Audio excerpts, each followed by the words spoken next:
ପିତାଙ୍କ ଶ୍ରାଦ୍ଧ ଦିବସରେ ସ୍କୁଲ ଛାତ୍ରଛାତ୍ରୀମାନଙ୍କୁ ଫଳ ଓ ଅର୍ଥ ପ୍ରଦାନ।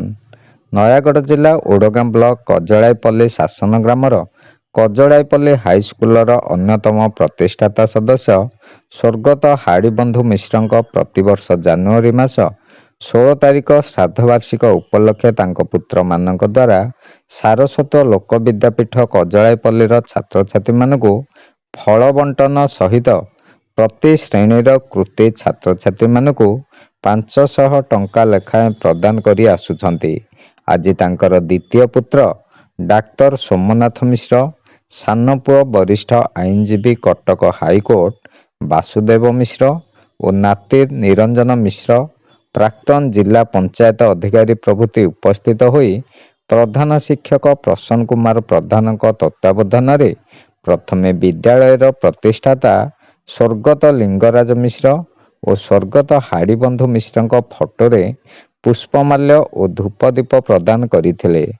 ପ୍ରାୟ 200 ଜଣ ଛାତ୍ରଛାତ୍ରୀଙ୍କୁ ଫଳ ବଣ୍ଟନ କରିବା ସହିତ ଷଷ୍ଠ ଶ୍ରେଣୀ ଠାରୁ ଦଶମ ଶ୍ରେଣୀ ପର୍ଯ୍ୟନ୍ତ ପ୍ରତି ଶ୍ରେଣୀର ମେଧାବୀ ଛାତ୍ରଛାତ୍ରୀମାନଙ୍କୁ 500 ଟଙ୍କା ଲେଖାଏଁ ବଣ୍ଟନ କରିଥିଲେ।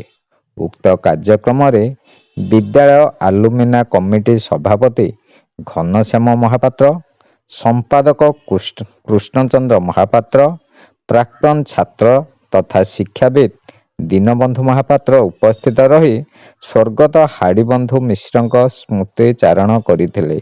ଏହି କାର୍ଯ୍ୟକ୍ରମକୁ ବିଦ୍ୟାଳୟର ବରିଷ୍ଠ ଶିକ୍ଷକ ଘନଶ୍ୟାମ ରାଉତ ଓ ସୁନୀଲ କୁମାର ପ୍ରଧାନ ସମେତ ସମସ୍ତ ଶିକ୍ଷକ ଶିକ୍ଷୟିତ୍ରୀ ପରିଚାଳନା କରିଥିଲେ।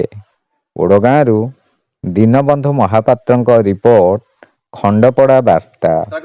ଯେମିତି ଭବିଷ୍ୟତରେ ବଡ଼ ବଡ଼ ମାନେ ଭଲ ପାଠ ପଢ଼ିବ, ଭଲ ନମ୍ବର ରଖିବ, ଭଲ